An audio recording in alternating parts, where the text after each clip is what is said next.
Shalom Bapak Ibu, sahabat Galilea yang diberkati oleh Tuhan Yesus. Saya percaya kita semua dalam kondisi yang baik-baik saja di 2021 ini. Amin.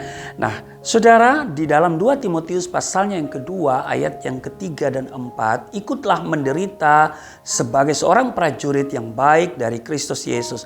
Seorang prajurit yang sedang berjuang, tidak memusingkan dirinya dengan soal-soal penghidupannya, supaya dengan demikian ia berkenan kepada komandan.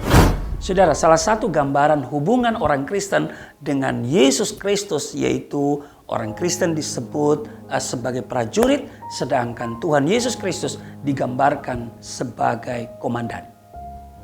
Firman Tuhan katakan, sebagai prajurit Kristus, kita harus menjadi prajurit Kristus yang baik. Nah, pada saat ini kita akan merenungkan bersama mengenai ciri-ciri prajurit Kristus yang baik. Yang pertama, di ayat 3 dikatakan begini, ikutlah menderita sebagai seorang prajurit yang baik dari Kristus Yesus.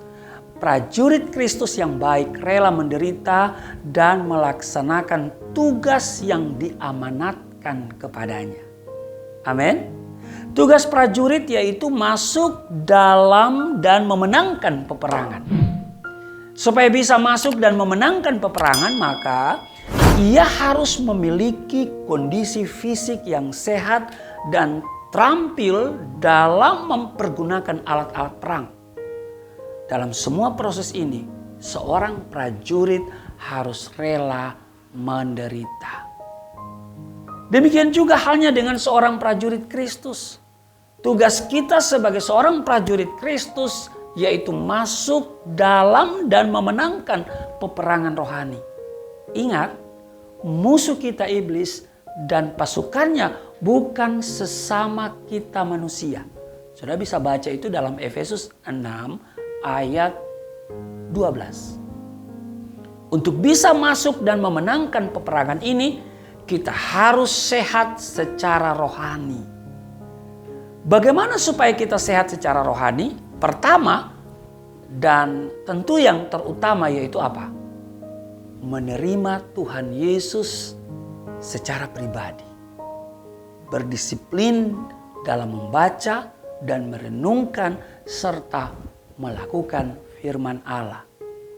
Disiplin dalam berdoa dan hadapi peperangan rohani itu sendiri. Amin. Dalam semua proses ini, sebagai prajurit Kristus yang baik, kita harus rela menderita. Amin. Yang kedua, prajurit Kristus yang baik harus melepaskan haknya. Di ayat 4, seorang prajurit yang sedang berjuang tidak memusingkan dirinya dengan soal-soal penghidupannya. Kristus sendiri telah menjadi teladan terlebih dahulu dalam hal ini, saudara. Kristus ketika mau menyelamatkan manusia, ia yang walaupun dalam rupa Allah tidak menganggap kesetaraan dengan Allah sebagai milik yang harus dipertahankan. Melainkan ia telah mengosongkan dirinya sendiri dan mengambil rupa seorang hamba dalam menjadi sama dengan manusia. Dan dalam keadaan sebagai manusia, ia telah merendahkan dirinya dan taat sampai mati, bahkan sampai mati di kayu salib. Demikian yang tertulis dalam Filipi 2 ayat 6 sampai dengan ayat yang ke-8.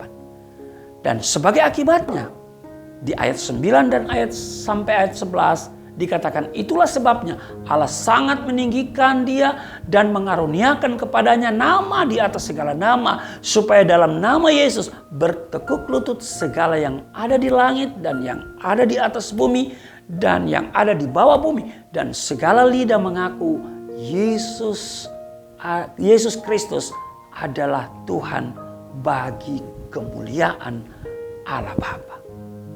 Seorang prajurit harus siap ditempatkan di mana saja dan dalam situasi dan kondisi bagaimanapun.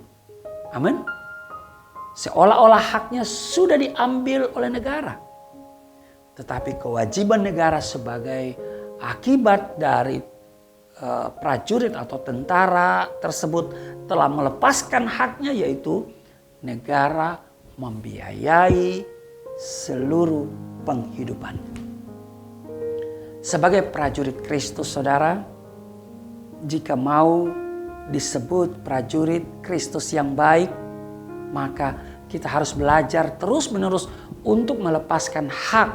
Misalnya hak untuk dianggap lebih utama daripada orang lain. Hak untuk mencari kepentingan diri sendiri. Sudah baca di Filipi pasal 2 ayat 3 dan ayat 4. Dan sebagai akibatnya, maka Kristus sebagai komandan bertanggung jawab penuh untuk mewujudkan janji-janjinya di dalam hidup kita. Misalnya, ia sekali-kali tidak meninggalkan kita.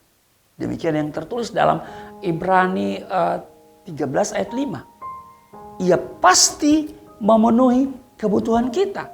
Filipi 4 ayat 19 dan seterusnya. Yang ketiga, prajurit Kristus yang baik harus menunjukkan pengabdian penuh kepada komandannya. Dalam hal ini, komandan kita adalah Tuhan Yesus Kristus. Amin. Di ayatnya yang keempat bagian B, dikatakan begini. Supaya dengan demikian, ia berkenan kepada komandannya. Amin. Pengabdian penuh kepada komandan kita, yaitu Yesus Kristus, dapat kita tunjukkan dengan cara setia melayani Kristus. Melakukan segala perintahnya dengan segenap hati dan kekuatan kita. Amin. Untuk itu, kita harus memiliki pola pikir seperti yang tertulis dalam Kolose pasal 3 ayat 23. Apapun juga yang kamu perbuat, perbuatlah dengan segenap hatimu seperti untuk Tuhan dan bukan untuk manusia. Saudara, jika kita memiliki pola pikir seperti yang tertulis dalam Kolose pasal 3:23 ini, maka ketika kita melakukan tugas-tugas kita, kita akan melakukannya seperti kepada Kristus, Sang Komandan kita. Kesimpulan, prajurit Kristus yang baik rela menderita dalam melaksanakan tugas yang diamanatkan kepadanya. Yang kedua, prajurit Kristus yang baik harus melepaskan haknya. Dan yang ketiga, prajurit Kristus yang baik harus menunjukkan pengabdian penuh kepada komandannya.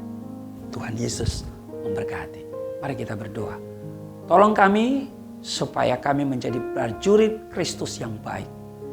Dan biarlah semua yang kami sudah baca, kami dengar pada hari ini membuat kami semakin terdorong untuk menjadi prajurit Kristus yang baik.